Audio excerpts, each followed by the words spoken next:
नमस्कार दोस्तों, मैं लोकेश स्वागत करता हूं आपका अपने YouTube चैनल VRB एजुकेशन पर। दोस्तों, अपन ने जो ये सीरीज़ स्टार्ट कर रखी थी स्पेशल आर्मी अग्निवीर के लिए ज्योग्राफी की जीके वाला जो टॉप पोर्शन है वो आपको पता है मैं स्टार्ट कर रखा है, तो उसी को कंटिन्यू करते हुए अपन ने पीछे वाला जो टॉपिक्स था उसको क्लियर किया हुआ था। पहला टॉपिक हमने पढ़ा था इसमें भारत का सामान्य परिचय को, दूसरा टॉपिक पढ़ा भारत के भौतिक प्रदेशों को, और पीछे वाली वीडियो में मैंने आपको बताया था कि हमारे टॉपिक में 4-5 से मंडल पॉइंट आता है, तो उसी मंडल टॉपिक को अपन कंटिन्यू कर रहे थे। तो आज की जो वीडियो है उसी मंडल में से हमने एक मंडल कंप्लीट कर लिया था। इस मंडल को हमने 5-7 भागों में बांटा था। पहला इसमें हमने कहा था कि पृथ्वी की जो संरचना होती है वो 2 प्रकार की होती है, एक आंतरिक संरचना और दूसरी आती है बाह्य संरचना। दोस्तों, उसी बाह्य संरचना का एक पॉइंट आता है मंडल पॉइंट। इस मंडल पॉइंट में जैसे हमने एक पहला पढ़ा था, तो वो मंडल जो आया था उसका नाम था वायुमंडल। और इस वायुमंडल वाले टॉपिक में दोस्तों हमने पढ़ी थी 5 परतें आती हैं। ये हमने पीछे वाली वीडियो में कवर कर दिया था। आपने वीडियो नहीं देखी है तो आप उसको जरूर देखिएगा, प्लेलिस्ट में आपको कंटिन्यू वीडियो मिलेंगी ज्योग्राफी की। तो वायुमंडल की 5 परतें थी, जिन परतों में सबसे पहले हमने जाना था कि पृथ्वी के बिल्कुल नज़दीक जो मंडल होता है, जो परत होती है, उसका नाम आता है क्षोभ मंडल। क्षोभ मंडल के ऊपर दूसरी परत जो आती है अपन उसको बोलते हैं समताप मंडल, तीसरी आती है मध्य मंडल, चौथी आती है आयन मंडल और 5वीं आती है उसके बाद बहिर्मंडल। इसके अलावा इसमें क्वेश्चन पूछता है कि वह मंडल जिसमें वायुयान उड़ाने के लिए प्रसिद्ध होते हैं या अच्छा होता है, जिसमें मौसमी घटनाएं होती है, रेडियो तरंगे किसमें पाई जाती है। तो ये पूरा टॉपिक हमने वायुमंडल टॉपिक जो है ये पीछे वाली वीडियो में कवर कर दिया था। प्लेलिस्ट में आपको उसके लिए वीडियो मिल जाएगी। इसी का दूसरा पॉइंट आज अपनी स्टार्ट करेंगे, जिसका नाम आता है जैव मंडल। जैव मंडल, अब इनकी संख्या भारत में है 18। तो आज इन 18 के बारे में जानेंगे, जैव मंडल क्या होता है और इनसे क्या क्वेश्चंस आपके आर्मी पेपर पूछे जाते हैं उसको देखेंगे। तीसरा एक आता है स्थल मंडल, जिसमें अपन 7 महाद्वीपों को पढ़ेंगे।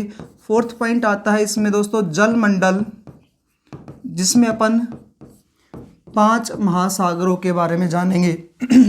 और एक टॉपिक आता है सौर मंडल का, जिसमें सूर्य और उसके 8 ग्रह जो होते हैं उनके बारे में हम सामान्यतः जानकारी प्राप्त करेंगे। तो एक टॉपिक आएगा सौर मंडल का। तो बेसिकली अपना जो टॉपिक है वो है मंडल, और इस मंडल टॉपिक का एक वीडियो अपलोड किया जा चुका है, वो है वायुमंडल का। दूसरा वीडियो आता है आज का जैव मंडल। तो दोस्तों स्टार्ट करते हैं अपन जैव मंडल के टॉपिक को। जैव मंडल यानी कि बायोस्फीयर, जैव मंडल बायोस्फीयर, ये क्या होता है जैव मंडल? जैसे हमने वायुमंडल की परिभाषा जानी थी कि वातावरण के चारों ओर जो पृथ्वी जो है ये जो वातावरण होता है इसे अपन क्या कहते हैं, वायुमंडल कहते हैं। जब इस वायुमंडल में हम आगे बढ़ते हैं तो उस परतें आती है, वैसे ही उसकी परिभाषा है जैव मंडल की। जैव मंडल की परिभाषा है पादप यानी कि पेड़ पौधे, पादप, वनस्पति, जीव जंतु। पादप, वनस्पति, जीव जंतुओं का अध्ययन जिस मंडल में किया जाता है उसे अपन जैव मंडल कहते हैं। तो पादप या जीव जंतु, वनस्पति का अध्ययन जिसमें किया जाता है उसे जीव मंडल कहते हैं। इसको अपन 2 भागों में बांट सकते हैं, सजीव और निर्जीव। यानी कि सजीव और निर्जीव जिसका मंडल जिसमें अपन अध्ययन करते हैं, जिस मंडल में अध्ययन करते हैं उसे कहते हैं अपन जैव मंडल। अब ये जैव मंडल 2 प्रकार का हो गया, एक सजीव और दूसरा कौन सा आ गया, निर्जीव। लेकिन इसके घटक अलग होते हैं। जैव मंडल के घटक होते हैं 3। पहला इसका प्रकार हमें आता है उत्पादक। जैव मंडल के पहला है उत्पादक, दूसरा आता है दोस्तों इसमें उपभोक्ता, और तीसरा है अपघटनकर्ता। तो ये मंडल जो बायोस्फीयर है, जैव मंडल है, उसके 3 घटक होते हैं, लेकिन इसके प्रकार होते हैं 2, सजीव और निर्जीव। यानी कि सजीव जो भी है पेड़ पौधे वनस्पति, और निर्जीव जो भी निर्जीव पेड़ पौधे वनस्पति जीव जंतु जो आते हैं, प्राणियों का भी अध्ययन इसमें कर सकते हैं अपन। जीव जंतु प्राणियों का अध्ययन भी इसमें किया जाता है, वो आता है जैव मंडल। इस जैव मंडलों की संख्या भारत में कितनी आती है? तो दोस्तों जैव मंडल की संख्या भारत में है 18। भारत में टोटल बायोस्फीयर कितने हैं? 18। प्रकार कितने होते हैं इनके? 3, उत्पादक, उपभोक्ता और अपघटनकर्ता। तो पादप वनस्पति जीव जंतुओं का अध्ययन जिसमें किया जाता है उसे कहा जाता है जैव मंडल। इस जैव मंडल की धरातल से ऊंचाई कितनी होती है? तो धरातल से इसकी ऊंचाई होती है लगभग 7 से 8 किलोमीटर। 7 से 8 किलोमीटर होती है धरातल से इसकी ऊंचाई। आपको वही सब कुछ बताया जा रहा है जो आपके पेपर में क्वेश्चन पूछे जाते हैं। पहला क्वेश्चन पूछेगा जैव मंडलों की संख्या कितनी होती है? 18। परिभाषा देखकर पूछा जाता है कि पादप, जीव जंतु, वनस्पति का अध्ययन किस में किया जाता है? जैव मंडल में किया जाता है। इनकी संख्या होती है 18, प्रकार होते हैं 3, उत्पादक, उपभोक्ता और अपघटनकर्ता। उसके बाद नेक्स्ट पॉइंट पूछता है धरातल से इसकी ऊंचाई कितनी होती है? 7 से 8 किलोमीटर की धरातल से ऊंचाई होती है। ये तो होगी इसकी बेसिक नॉलेज। अब पहले अपन उत्पादक, उपभोक्ता, अपघटनकर्ता को जानेंगे और उसके बाद इन 18 कहां पर कौन सा स्थित है। सिर्फ इतना आपके पेपर में क्वेश्चन पूछा जाता है और ये टॉपिक फिर आपका कंप्लीट। इतना सा चैप्टर है, मुश्किल से 20 या 25 मिनट का। आगे पढ़ते हैं दोस्तों इसके प्रकार। तो जैव मंडल के प्रकार, पहला पॉइंट हमने इसकी परिभाषा को देखा। उसके बाद आते हैं जैव मंडल के घटक या इसके प्रकार।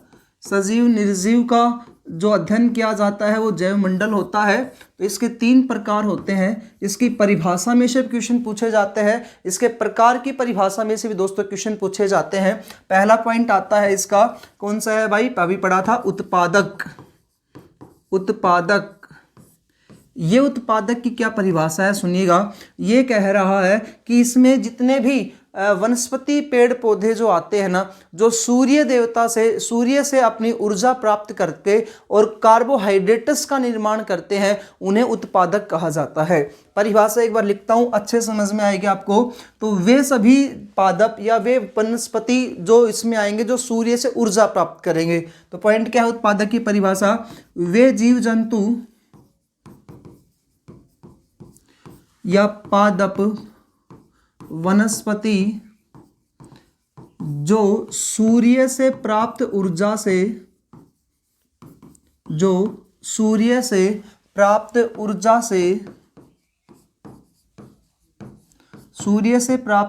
से कार्बोहाइड्रेट्स का निर्माण करते हैं,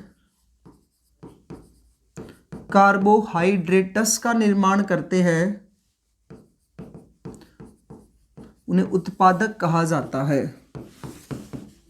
कार्बोहाइड्रेट्स का निर्माण करते हैं, उन्हें उत्पादक कहते हैं जी।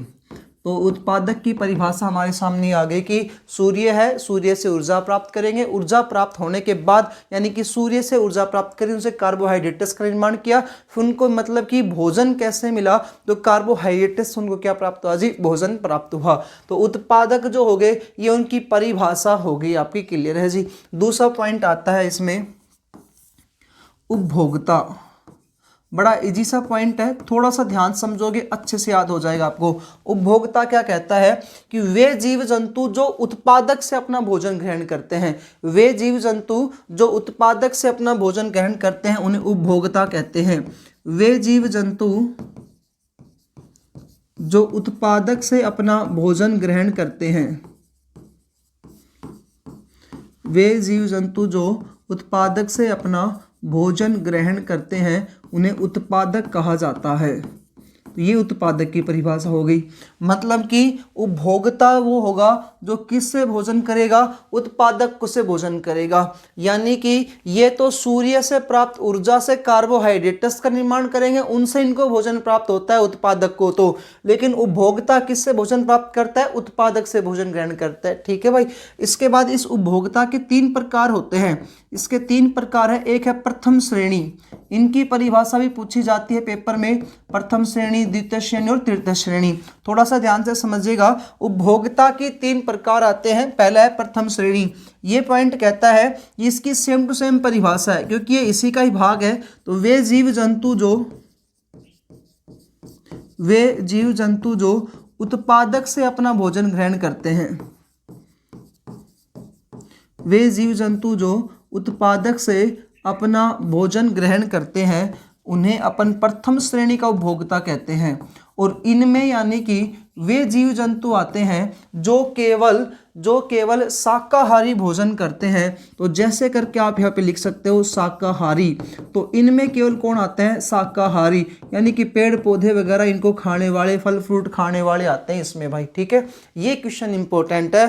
शाकाहारी जैव मंडल का कौन सा प्रकार है? मांसाहारी कौन सा है? सर्वाहारी कौन सा है? इसलिए दोस्तों आपसे क्वेश्चन पूछे जाते हैं, इसीलिए मैंने टॉपिक उठाया है। ध्यान से समझते चलिएगा। पहला पॉइंट पढ़ा था उत्पादक। उत्पादक सूर्य से प्राप्त ऊर्जा, सूर्य से ऊर्जा प्राप्त करेंगे, उसके बाद कार्बोहाइड्रेट्स का निर्माण करेंगे, उससे भोजन प्राप्त होगा। दूसरा पॉइंट पढ़ रहे हैं उपभोक्ता। उपभोक्ता वे होते हैं जो उत्पादक से अपना भोजन ग्रहण करते हैं, उपभोक्ता कहलाते हैं। फिर कह रहा है कि उपभोक्ता का भी एक पॉइंट है, प्रथम श्रेणी का उपभोक्ता, ये सर्वकारी होते हैं जो उत्पादक से अपना भोजन ग्रहण करते हैं। तो उत्पादक से भोजन ग्रहण करने वाले ये है भाई। दूसरा पॉइंट आता है दोस्तों इसका द्वितीय श्रेणी के, द्वितीय श्रेणी के। इसमें क्या है? वे जीव जंतु जो, वे जीव जंतु जो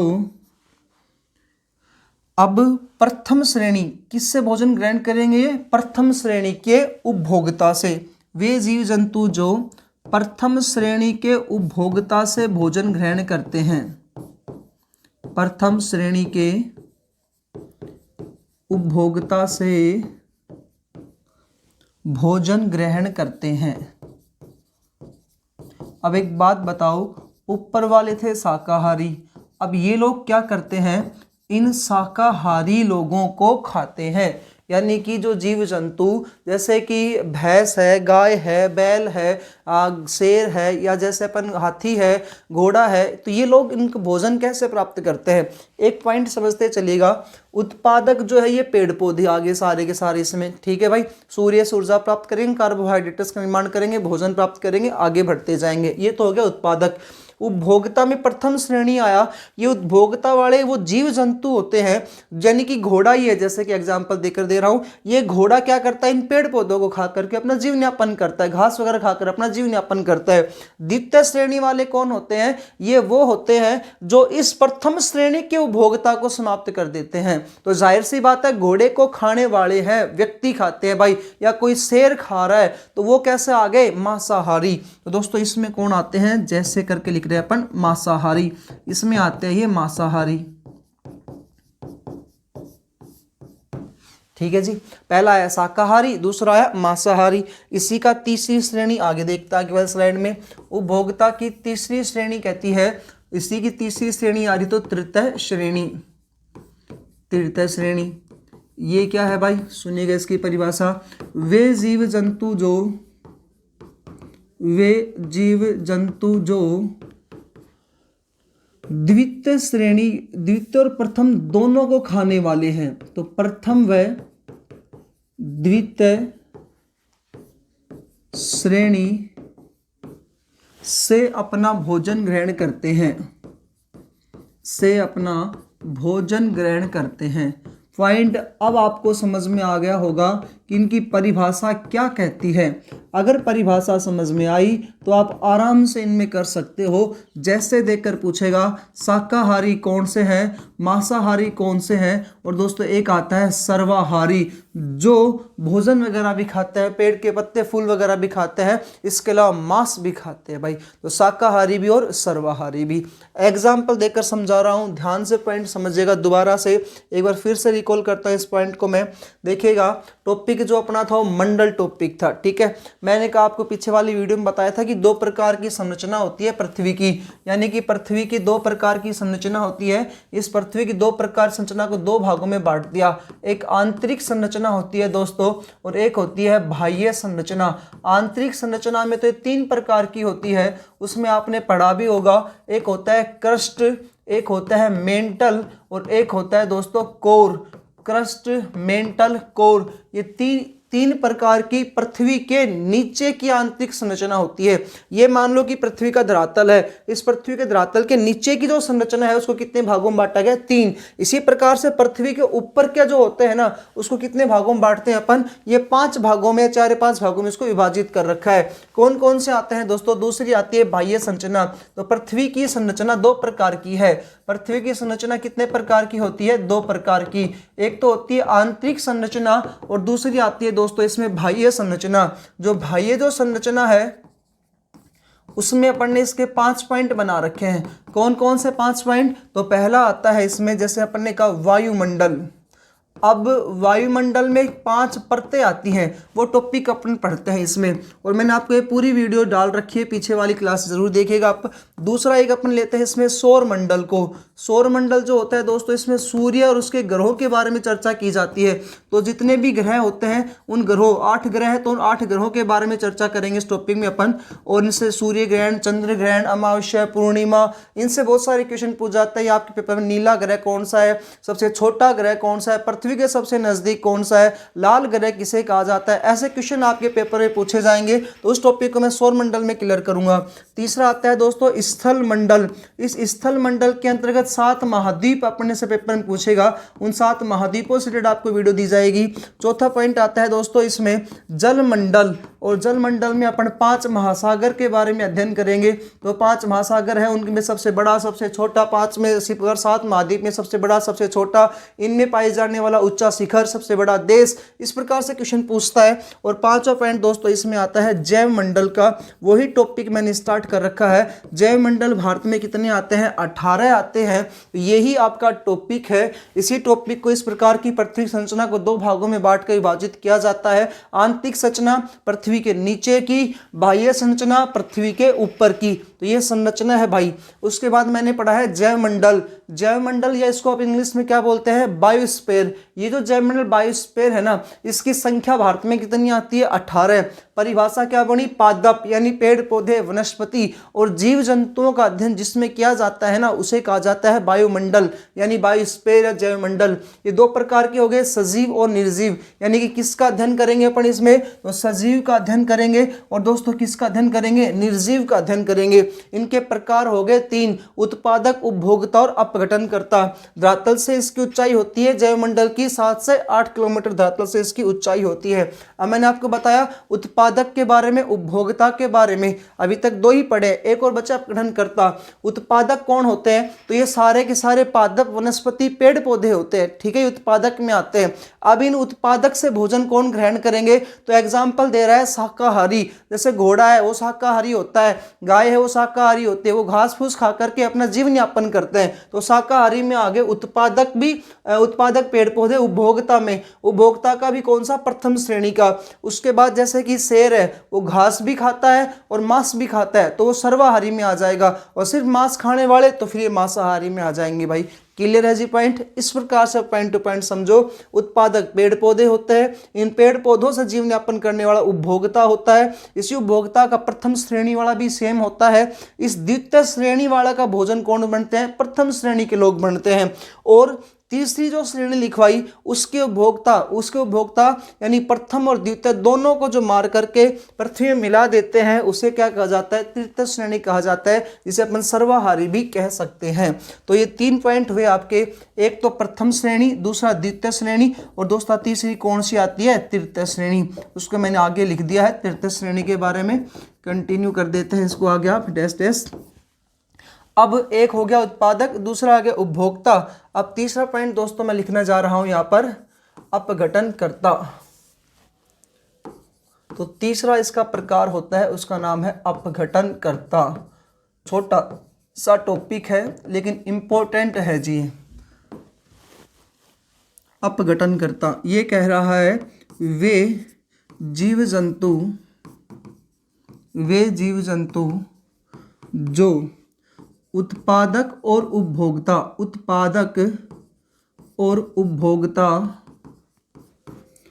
दोनों को पृथ्वी में मिला देते हैं, उपभोक्ता दोनों को नष्ट कर देते हैं, उन्हें कहा जाता है अपघटनकर्ता। तो ये होगी अपघटनकर्ता की परिभाषा। क्लियर है जी भाई पॉइंट? उत्पादक, उपभोक्ता, अपघटनकर्ता 3 प्रकार के आए, जिसमें से उपभोक्ता 2-3 प्रकार का आया था, प्रथम श्रेणी, द्वितीय श्रेणी और तृतीय श्रेणी। और अपघटनकर्ता वो होते हैं जो तीनों को यानी उत्पादक और उपभोक्ता की तीनों श्रेणियों को समाप्त कर देते हैं, वो कहलाते हैं आपके अपघटनकर्ता। पॉइंट है जी, क्लियर है। आगे बढ़ते हैं। भारत में जैव मंडलों की संख्या, तो भारत में कुल जैव मंडल कितने हैं? भारत में कुल जैव मंडल है दोस्तों 18। अब ये जो जैव मंडल होते हैं इन्हें इसी एक पॉइंट लिख देता हूँ, जैव आरक्षित क्षेत्र। तो ये जो जैव मंडल है इन्हें कहा जाता है जैव आरक्षित क्षेत्र। इसका अर्थ ये होता है कि जो पादप जीव जंतु है इनकी सुरक्षा करने का स्थान जैव आरक्षित क्षेत्र। इसको दोस्तों दो भागों में विभाजित करते हैं। एक होता है स्व स्थानीय जैव आरक्षित क्षेत्र स्व स्थानीय जैव आरक्षित क्षेत्र, और दूसरा होता है फ्रेंड्स इसमें पर स्थानीय जैव आरक्षित क्षेत्र। एक है स्व स्थानीय जैव आरक्षित क्षेत्र और दूसरा है पर स्थानीय जैव आरक्षित क्षेत्र, जैव आरक्षित क्षेत्र। तो ये जैव आरक्षित क्षेत्रों की संख्या कितनी आ गई हमारे सामने? 2 आ गई। एक स्व स्थानीय और दूसरा कौन सा आता है? पर स्थानीय। अब स्व स्थानीय जो जैव आरक्षित क्षेत्र होते हैं ये कैसे होते हैं और ये कैसे होते हैं, तो इनसे रिलेटेड पॉइंट समझिएगा। ये तो होते हैं कृत्रिम आवास, यानी कि अलग से बनाने की जिसको जरूरत हो, मानव के द्वारा जो बनाया गया। भाई जैसे मेरे घर में एक मान लो कि डॉगी मैंने पाल रखा है, उस डॉगी के लिए मैंने अलग से एक छोटा सा घर सा बना रखा है तो उसी में रहता है, तो कृत्रिम आवास। और एक प्रकृति के अकॉर्डिंग जो गली के कुत्ते वगैरह डॉगी वगैरह रहते हैं तो वो गली में कहीं पर भी बैठ सकते हैं, आ सकते हैं, जा सकते हैं, तो वो हो गया उनके लिए प्राकृतिक आवास। इसी प्रकार से एक होता है कृत्रिम आवास। तो जीव जंतुओं के रहने के लिए प्राकृतिक आवास जो बनाया जाता है ना, वो जो जैसे है उसी को उसी के अकॉर्डिंग रहने देना, तो वो तो होता है प्राकृतिक आवास। इसका अर्थ ये हुआ हमारे पहले यहाँ पर राजा महाराजाओं का शासन था, उस समय यहाँ पर बहुत सारे जंगल पेड़ पौधे बहुत सारे थे, वहाँ पर जो जंगली जानवर रहा करते थे रियासत कालीन के समय में, उनको उसी में रहना। लेकिन आज उन रियासतों का जो राजा महाराजाओं का जंगल होता था उसको अपने विभाजित कर दिया है, तो प्राकृतिक आवास में ही, लेकिन इन्हीं प्राकृतिक आवास को अपन ने बांट दिया राष्ट्रीय उद्यान के रूप में। अब आपसे क्वेश्चन क्या पूछेगा, भारत में कुल राष्ट्रीय उद्यानों की संख्या कितनी आती है, भारत में कुल वन्यजीव अभ्यारण्यों की संख्या कितनी आती है, तो ऐसे आपसे क्वेश्चन पूछते हैं भाई, और यही आपके पेपर में ज़्यादा पूछे जाते हैं आर्मी वालों में। तो राष्ट्रीय उद्यानों की संख्या भारत में कितनी आती है? 102 राष्ट्रीय उद्यान है। दूसरा पॉइंट आता है वन्यजीव अभ्यारण्य, और वन्यजीव अभ्यारण्यों की संख्या भारत में आती है 515। तो वर्तमान में टोटल भारत में कितने वन्यजीव अभ्यारण्य हैं, तो आपका आंसर आएगा 515। ये जो पॉइंट आपको बता रहा हूं ना, ये इसी से संबंधित है, जैव आरक्षित क्षेत्र से ही। तीसरा है दोस्तों इसमें एक आता है रामसर साइट। भाई रामसर साइट क्या होती है आपको अच्छे समझाऊंगा आगे पॉइंट में। ये रामसर साइट की संख्या देख लो आप, तो पहले 26 होती है रामसर साइट। भारत में टोटल कितनी रामसर साइट है, तो 26 इसका आंसर आएगा। उसके बाद दोस्तों एक आता है इसमें हॉट स्पॉट।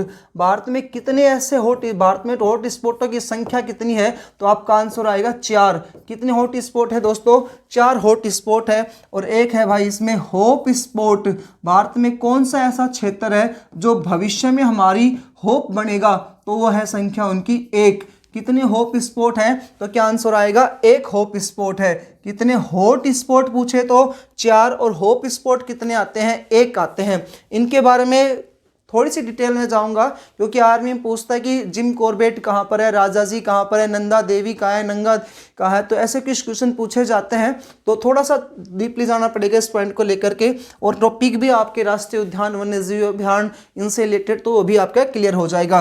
परिस्थानीय जैव आरक्षित क्षेत्र का अर्थ होता है कृत्रिम आवास बनाना।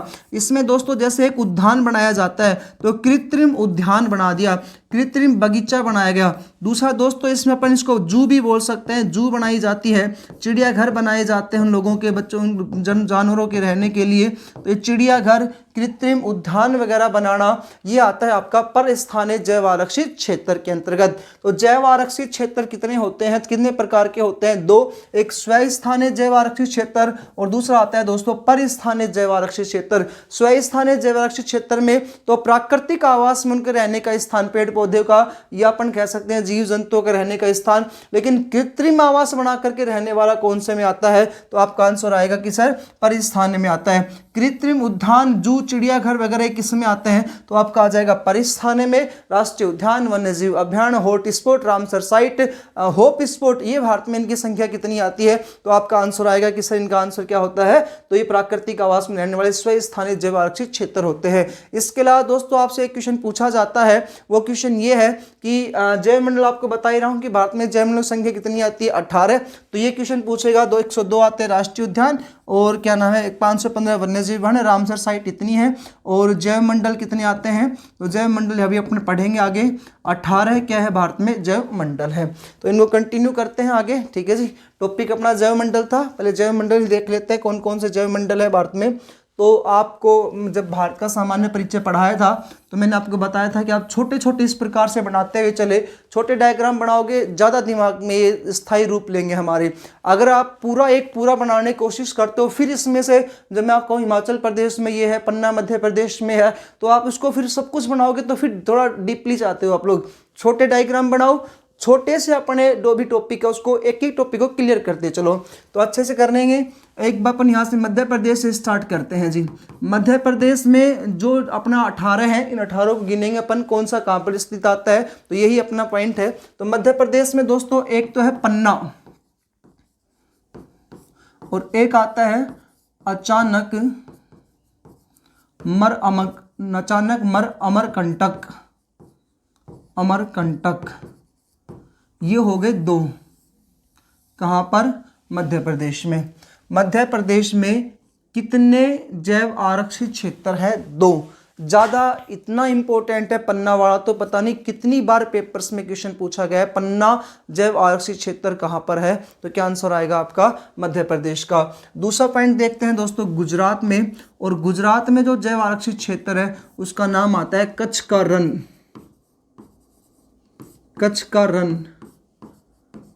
का रण जैव आरक्षित क्षेत्र कहाँ पर है भाई, तो गुजरात में आता है आपका कच्छ का रण, ये वाला पॉइंट, ठीक है जी। आगे इंपॉर्टेंट है नीलगिरी की पहाड़ियाँ, मैंने आपको बताया था नीलगिरी की पहाड़ियाँ भी है, तो नीलगिरी की जो तमिल राष्ट्रीय उद्यान भी है। नीलगिरी बच्चा यहाँ पर आपने पढ़ा था कर्नाटक, केरल, तमिलनाडु, तो एक है नीलगिरी जैव आरक्षित क्षेत्र। अब इसका विस्तार कर्नाटक में भी है, इसी का विस्तार केरल में भी है, और दोस्तों इसका विस्तार तमिलनाडु में भी है। तो कर्नाटक, केरल, तमिलनाडु, इनमें कौन सा है, तो आपका आंसर आएगा जैव आरक्षित क्षेत्र कर्नाटक, केरल, तमिलनाडु में है नीलगिरी। कर्नाटक, केरल, तमिलनाडु में कौन सा आता है, नीलगिरी का। लेकिन अब आगे कह रहा है केरल और तमिलनाडु में, केरल प्लस तमिलनाडु, ये आप तेलंगाना मत समझ लियो भाई कहीं। केरल प्लस तमिलनाडु, यहां पर जो जैव आरक्षित क्षेत्र है उसका नाम आता है अगस्थमलाई। देखो ऊपर तो मैं कह रहा था केरल, तमिलनाडु, कर्नाटक तीनों में है नीलगिरी, और केरल और तमिलनाडु में कौन सा आता है, अगस्थमलाई। अब कह रहा है केवल तमिलनाडु में आता है दोस्तों मन्नार की खाड़ी। तमिलनाडु में जैव आरक्षित क्षेत्र का नाम आता है मन्नार की खाड़ी। नीचे आप जानते हो अंडमान निकोबार द्वीप समूह है, और अंडमान निकोबार द्वीप समूह में है जैव आरक्षित क्षेत्र, उसका नाम है ग्रेट निकोबार। अंडमान निकोबार द्वीप समूह में जो जैव आरक्षित क्षेत्र आता है उसका नाम है दोस्तों ग्रेट निकोबार। 18 के 18 आएंगे। थोड़ा सा कंटिन्यू आप इनको लो, अपन फिलहाल ऊपर से नीचे चल रहे हैं, थोड़ा सा कंटिन्यू आप लेके पढ़ोगे आराम से आपको याद हो जाएंगे। बात करते हैं दोस्तों आंध्र प्रदेश की। तमिलनाडु के बाद कौन सीमा लगाता है, आंध्र प्रदेश सीमा लगाता है। तो आंध्र प्रदेश के साथ आंध्र प्रदेश जो है, यहाँ पर जो जैव आरक्षित क्षेत्र है उसका नाम है शेषचलम जैव आरक्षित क्षेत्र। शेषचलम आंध्र प्रदेश में आता है। उसके बाद आता है उड़ीसा में जो जैव आरक्षित क्षेत्र है इसका नाम है सिमलीपोल। सिमलीपोल। उसके बाद दोस्तों पश्चिमी बंगाल में जैव आरक्षित क्षेत्र आता है, उसका नाम है सुंदरवन। और ये सारे इतनी बार आपने पढ़े हैं, सारे के सारे पॉइंट। सुंदरवन डेल्टा पढ़ा था आपने, जो पश्चिम बंगाल बांग्लादेश की सीमा पर है। हुगली नदी और यमुना नदी की या ब्रह्मपुत्र नदी या मेघना नदी, हुगली और ब्रह्मपुत्र या मेघना नदी जो होती है बनाती है। तो खूब आराम से इनको याद कर सकते हो। अंडमान निकोबार, ग्रेट निकोबार खूब आराम से आपने पढ़े हैं। मन्नार की खाड़ी तमिलनाडु में, नीलगिरी की पहाड़ी से सलम की पहाड़ियाँ, मतलब कि जैव आरक्षित क्षेत्र नाम से ही आपको याद हो जाएंगे। ठीक है जी, आगे देखते हैं। इधर सेवन सिस्टर्स वाले राज्य में एक है असम राज्य। अब असम जो राज्य है ना, यहाँ पर जो आते हैं, एक सबसे ज़्यादा पूछा जाता है मानस राष्ट्रीय उद्यान भी है और एक जैव आरक्षित क्षेत्र भी है। थोड़ा सा ध्यान से देखिएगा, असम में दो है, एक तो आता है मानस, असम में दो आते हैं, एक है दोस्तों मानस और एक है हिब्रू सिखोवा। मानस, हिब्रू सिखोवा।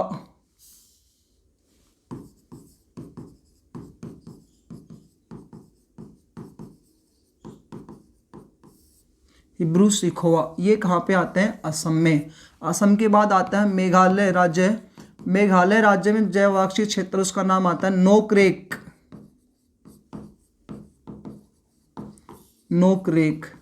कंटिन्यू करो, यहाँ से स्टार्ट किया था, यहाँ से चलते चलते चलते अपन कहाँ पहुँचेंगे? ऊपर। ऐसे कंटिन्यू करेंगे तो अपने दिमाग में आराम से बैठ सकता है। आगे बात करते हैं दोस्तों, ऊपर आता है अरुणाचल प्रदेश। अरुणाचल प्रदेश में जो आता है उसका नाम है नामदफा। अरुणाचल प्रदेश में जैव आरक्षित क्षेत्र का नाम आता है नामदफा। ये कई बार कंफ्यूजन के लिए देते हैं ये कि कौन सा कहाँ पर स्थित है, तो वही आपको बताता जा रहा हूँ। कंचनजंगा बहुत बार पढ़ा है आपने, सिक्किम राज्य में, पहाड़ी में भी पढ़ा था, और ऐसे ही यहाँ पर जैव आरक्षित क्षेत्र में भी आता है कंचनजंगा।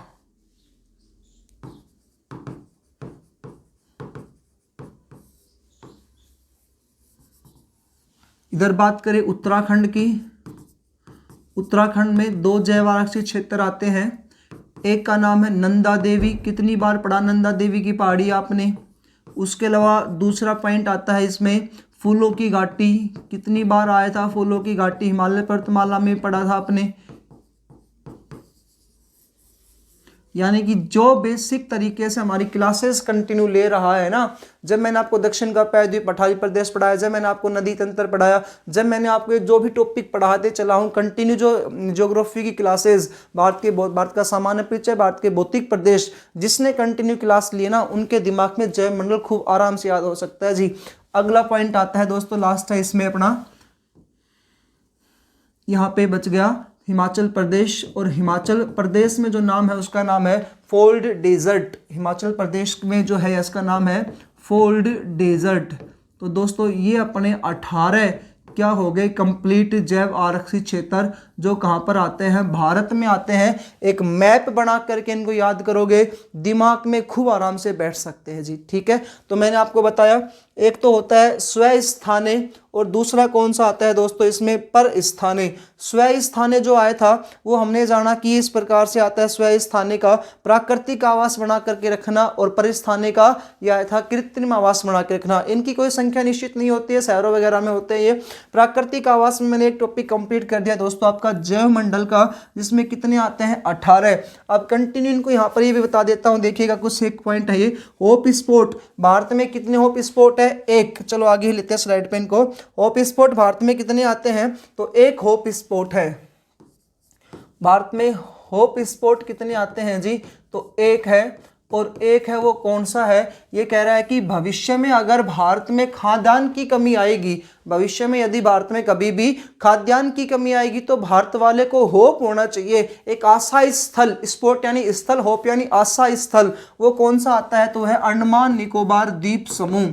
अंडमान निकोबार द्वीप समूह जो है ये भारत का एकमात्र होप स्पॉट माना गया है। इसके अलावा यूएनओ ने एक और डिसाइड किया, लक्षद्वीप। तो दोनों को आप एक साथ याद रख सकते हो, अंडमान निकोबार द्वीप समूह और लक्षद्वीप भारत के क्या है, ये होप स्पॉट में गिने जाते हैं। बात करते हैं दोस्तों हॉट स्पॉट की।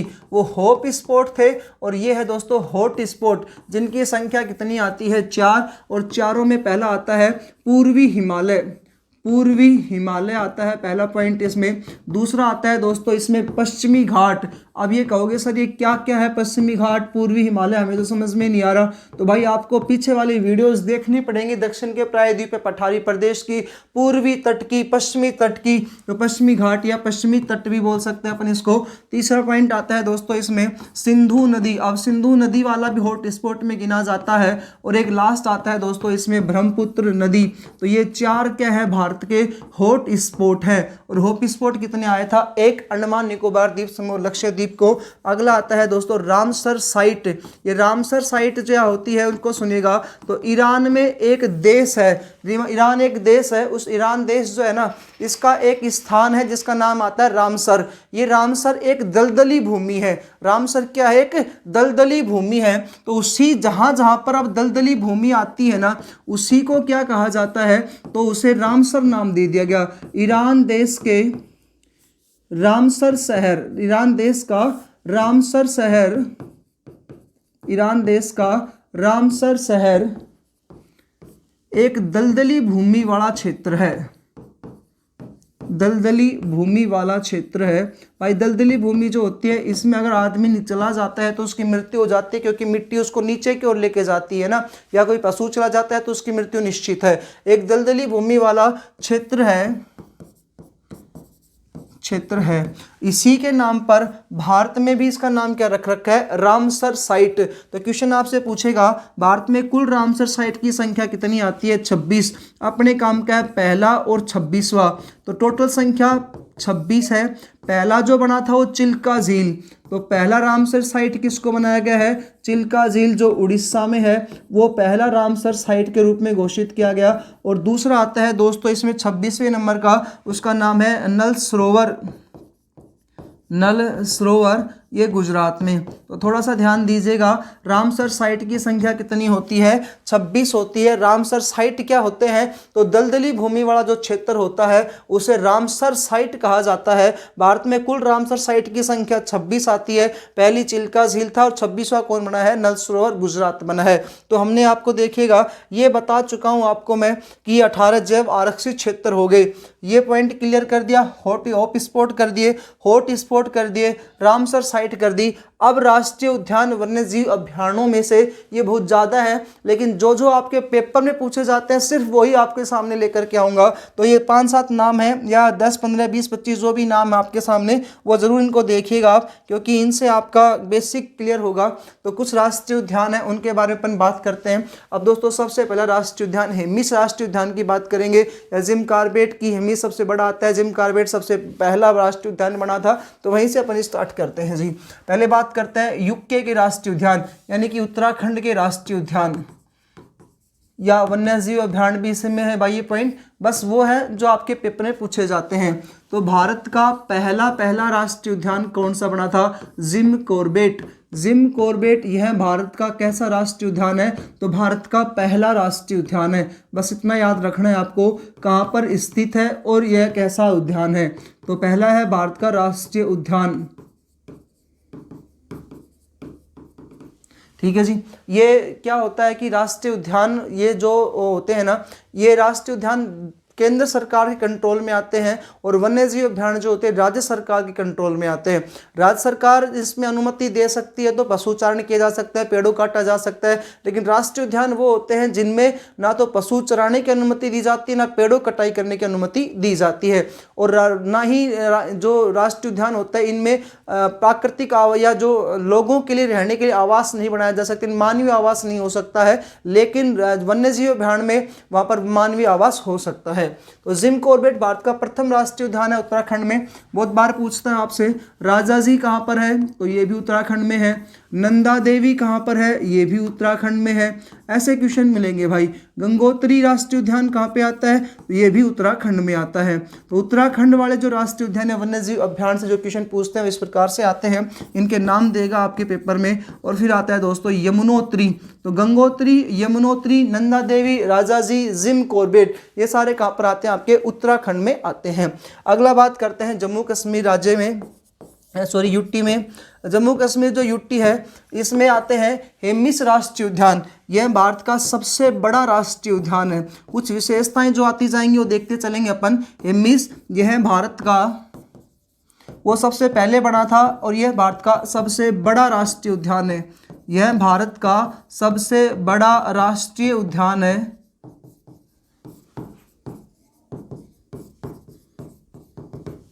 भारत का सबसे बड़ा राष्ट्रीय उद्यान है। दूसरा इसमें दोस्तों बात करें सलीम अली, बहुत बार आया है पेपर में। डॉक्टर ये एक सलीम अली थे जिन्हें बर्डमैन के नाम से भी जाना जाता है। तो सलीम अली को क्या कहा जाता है, सलीम अली बर्डमैन के नाम से भी जाने जाते हैं। सॉरी दोस्तों, कैलाश साखला टाइगरमैन, हाँ जी बर्डमैन, यानी पक्षियों की भाषाओं को जानने वाले, पक्षियों से बात करने वाले बर्डमैन सलीम अली को कहा जाता है। तो उन्हीं के नाम पर ये बना है ये।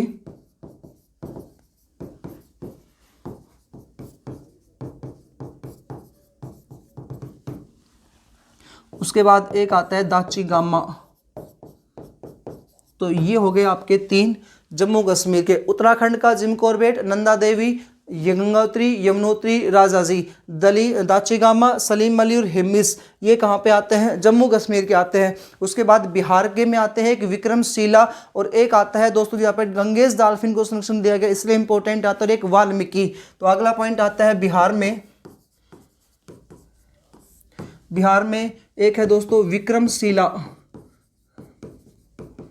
ये विक्रमशिला जो है ना, यहाँ पर गंगेश डॉल्फिन जो भारत का राष्ट्रीय जलचर प्राणी है, ये मैंने आपको गंगा नदी पढ़ाया था, उसमें बताया था कि 2 नवंबर 2008 को राष्ट्रीय जलचर प्राणी गंगेश डॉल्फिन को घोषित किया गया है भारत का राष्ट्रीय जलचर प्राणी। जैसे राष्ट्रीय पशु है, राष्ट्रीय पक्षी है, राष्ट्रीय विरासत पशु है, राष्ट्रीय फल है, राष्ट्रीय मिठाई है, राष्ट्रीय वाक्य है, राष्ट्र गीत है, राष्ट्र गान है, राष्ट्रीय नदी है। इसी प्रकार से राष्ट्रीय जलचर प्राणी कौन सा, अपना गंगेश डॉल्फिन है। इस गंगेश डॉल्फिन को यहाँ संरक्षण दिया गया है।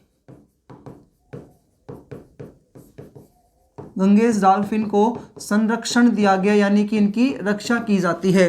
दूसरा बात करें दोस्तों, इसमें एक आता है विक्रमशिला हो गया और एक आता है दोस्तों इसमें वाल्मीकि राष्ट्रीय उद्यान, वाल्मीकि। तो ये 2 आपको याद रखना है, विक्रमशिला और वाल्मीकि। उसके बाद बात करते हैं सिक्किम की। सिक्किम के आपको पता है कंचनजंगा आता है। सिक्किम में है कंचनजंगा, बस नाम पूछेगा ये राष्ट्रीय उद्यान कहाँ पर है। उसके बाद बात करें गुजरात में, तो गुजरात में है दोस्तों कच्छ का रण, बहुत बार आता है कच्छ का रण। और एक सबसे इंपॉर्टेंट आता है गिर राष्ट्रीय उद्यान। ये गिर जो राष्ट्रीय उद्यान है ये पूरे भारत में सफ़ेद शेरों के लिए प्रसिद्ध है। सफ़ेद शेर सर्वाधिक कहाँ पाए जाते हैं, तो यहाँ पाए जाते हैं, सफ़ेद शेरों के लिए प्रसिद्ध है।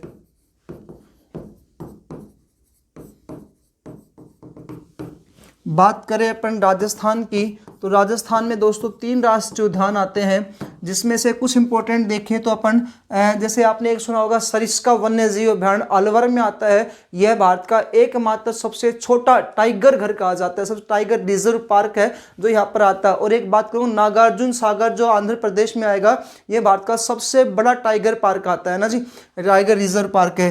राजस्थान की बात करें तो केवलादेव वन्य जीव अभ्यारण्य, ये केवलादेव पहले वन्य जीव था, अब क्या बन चुका है, राष्ट्रीय उद्यान बन चुका है।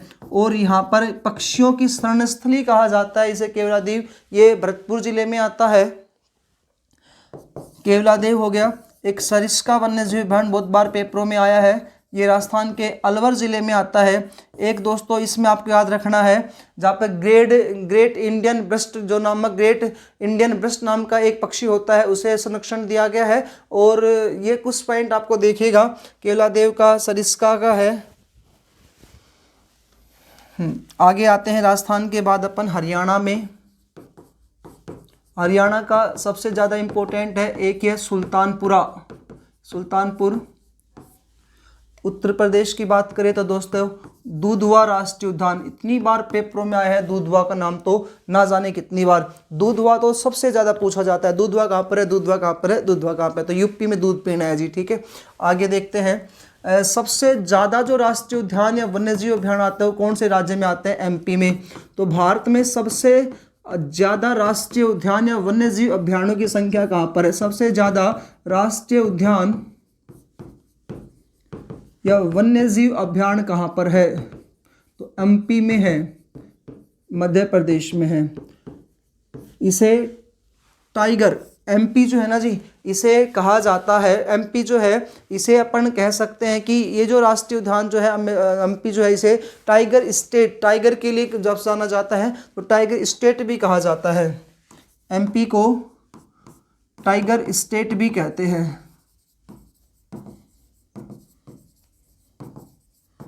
थोड़ा सा फास्ट ले रहा हूँ क्योंकि आपके पेपर में सिर्फ इतना सा पूछेगा कौन सा कहाँ पर स्थित है, इस प्रकार से क्वेश्चन पूछेगा। अब दोस्तों एमपी में कौन कौन से आता है, पेंच, बांधवगढ़, पेंच, बांधवगढ़, पन्ना राष्ट्रीय उद्यान में भी आता है और इसमें भी जैव आरक्षित क्षेत्र में भी आता है। इसके अलावा माधव, कान्हा, बहुत बार आया है कान्हा का, राष्ट्रीय फोसिलिस पार्क,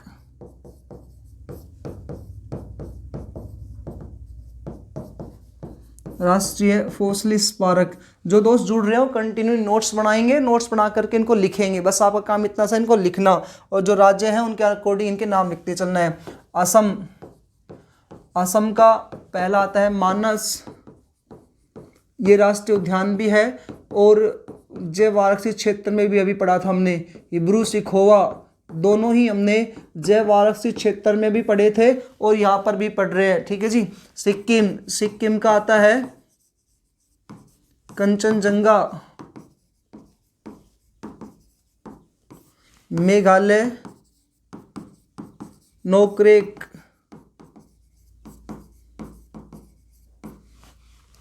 अब बात करते हैं मुंबई या महाराष्ट्र में सह्याद्री, ये पर्वतमाला भी है और दोस्तों यहाँ पर सह्याद्री राष्ट्रीय उद्यान भी या वन्यजीव अभ्यारण्य के नाम से भी जाना जाता है। पश्चिमी बंगाल, इसमें एक पूछा जाता है बुक्सा, बहुत बार आया है बुक्सा का नाम। और दोस्तों याद करना जलदपारा, जलदपारा। उसके बाद पश्चिमी बंगाल के बाद बिहार हो गया, उत्तराखंड ऊपर हो चुका है। अब आते हैं अपन सुल्तानपुरा दुधवा, नागार्जुन ये सागर, ये है आंध्र प्रदेश का, आंध्र प्रदेश में है नागार्जुन सागर। जो दोस्त जुड़े हैं वो कंटिन्यू जुड़े रहे क्योंकि ये टॉपिक ऐसे हैं जिनमें से एक क्वेश्चन अब पेपरों में आने लगे हैं। पहले पूछे जाते थे नॉर्मल से पहला कौन सा, सबसे बड़ा कौन सा, ऐसे क्वेश्चन आते थे, लेकिन आजकल पेपर में दोस्तों थोड़ा सा अंदर जाता है, थोड़ा डीपली पूछता है। मानस पूछता है, हिब्रू सिखोवा पूछता है, कंचनजंगा पूछता है, भितरकनिका पूछता है, अचानक मठ अमरकंटिका पूछता है, बहुत सारे क्वेश्चन पूछे जाते हैं। थोड़ा सा इनको कंटिन्यू देखिएगा आप। आंध्र प्रदेश नागार्जुन सागर है, यह है भारत का सबसे बड़ा, यह है भारत का सबसे बड़ा टाइगर रिजर्व पार्क है, सबसे बड़ा टाइगर रिजर्व पार्क है। अच्छा जी, आगे देखते हैं अंडमान निकोबार द्वीप समूह में, इसमें बहुत सारे आते हैं। अंडमान निकोबार द्वीप समूह,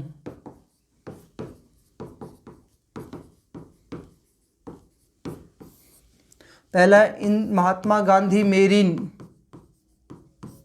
महात्मा गांधी मेरीन याद करना इंपॉर्टेंट है। इंदिरा गांधी मेरीन, इंदिरा गांधी मेरीन राष्ट्रीय उद्यान अंडमान निकोबार द्वीप समूह में। नॉर्थ बटन बहुत बार आया, साउथ बटन।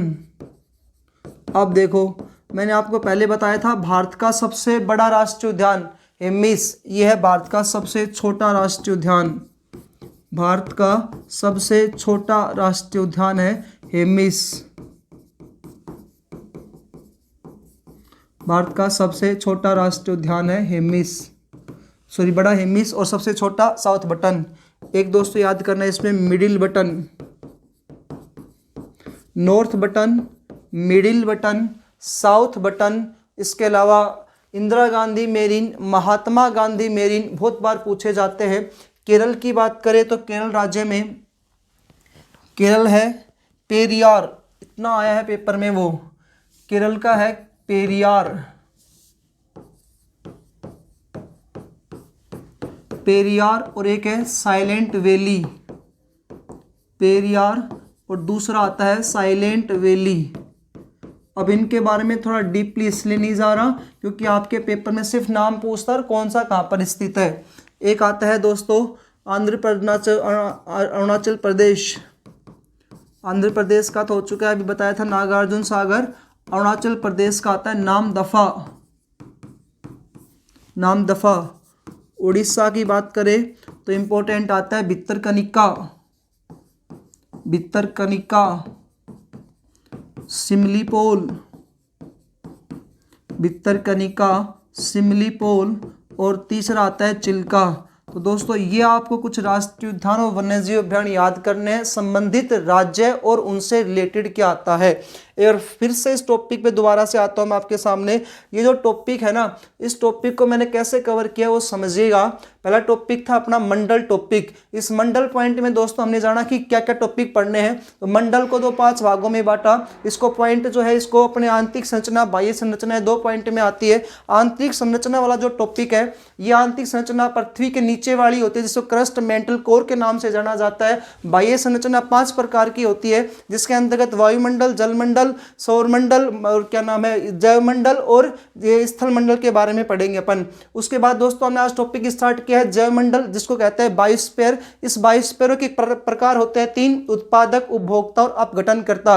इनकी संख्या होती है भारत में 18। धरातल से इनकी ऊंचाई देखी, सजीव निर्जीव का अध्ययन किया जाता है, जैवमंडल कहलाता है। आप प्रकारों के बारे में थोड़ी परिभाषा जाने, क्या क्योंकि पेपर में क्वेश्चन पूछता है कि कौन सा इसका शाकाहारी है, मांसाहारी है, सर्वाहारी, इस प्रकार से। तो जो जीव जंतु सूर्य से प्राप्त करते हैं ऊर्जा, वो कार्बोहाइड्रेट्स का निर्माण करते हैं, उसे भोजन प्राप्त करते हैं, उन्हें कहा जाता है उत्पादक। फिर आता है उपभोक्ता। इसमें 3 प्रकार के होते हैं, प्रथम श्रेणी, द्वितीय श्रेणी और तृतीय श्रेणी। जो प्रथम श्रेणी वाले जो होते हैं वो पादपों को खा करके अपना जीवन यापन करते हैं, शाकाहारी होते हैं। द्वितीय श्रेणी वाले वो होते हैं जो प्रथम श्रेणी से अपना भोजन प्राप्त करते हैं, वो मांसाहारी होते हैं। और तृतीय श्रेणी वाले वो होते हैं जो इन दोनों को समाप्त करके अपना भोजन प्राप्त करते हैं, तृतीय श्रेणी वाले सर्वाहारी होते हैं। उसके बाद आता है अपघटनकर्ता। ये उत्पादक और उपभोक्ता दोनों को ही समाप्त कर देते हैं, अपघटनकर्ता आया।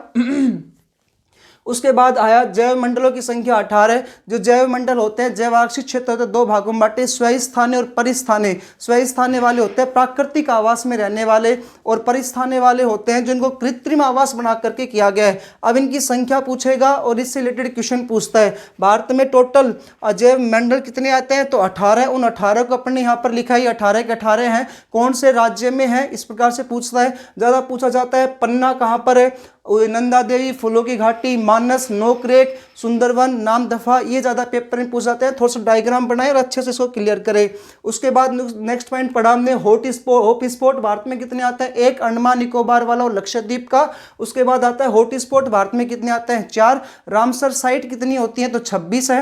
ये 26 रामसर साइट जो है ये ईरान का ईरान में एक स्थान है जिसका नाम आता है रामसर। वहाँ की भूमि कैसी होती है, दलदली भूमि होती है, इसी कारण यहाँ पर इनका नाम क्या दे रखा है, रामसर। तो जहाँ जो क्षेत्र है उसकी जहाँ पर उनकी भूमि दलदली होती है उसे रामसर कहा जाता है। टोटल इनकी संख्या भारत में 26। पहली चिल्का झील बनी थी और 26वां बना नल सरोवर गुजरात। उसके बाद दोस्तों हमने जाना है इनमें से जो राष्ट्रीय उद्यान आपके पेपर में क्वेश्चन पूछते हैं उनसे रिलेटेड कि कौन सा कहाँ पर है। हेमिस सबसे बड़ा है, तो सबसे छोटा हमने जाना साउथ बटन अंडमान निकोबार द्वीप समूह का। सबसे पहला जो बना था वो कौन सा बना था, जिम कॉर्बेट उत्तराखंड का। तो आपके आर्मी से रिलेटेड जितने भी पॉइंट हैं मैंने अच्छे से क्लियर कर दिए हैं। यदि आपको वीडियोज अच्छी लगती है तो आप हमसे ज़रूर जुड़े, अपने नोट्सों को प्रॉपर जोड़ें।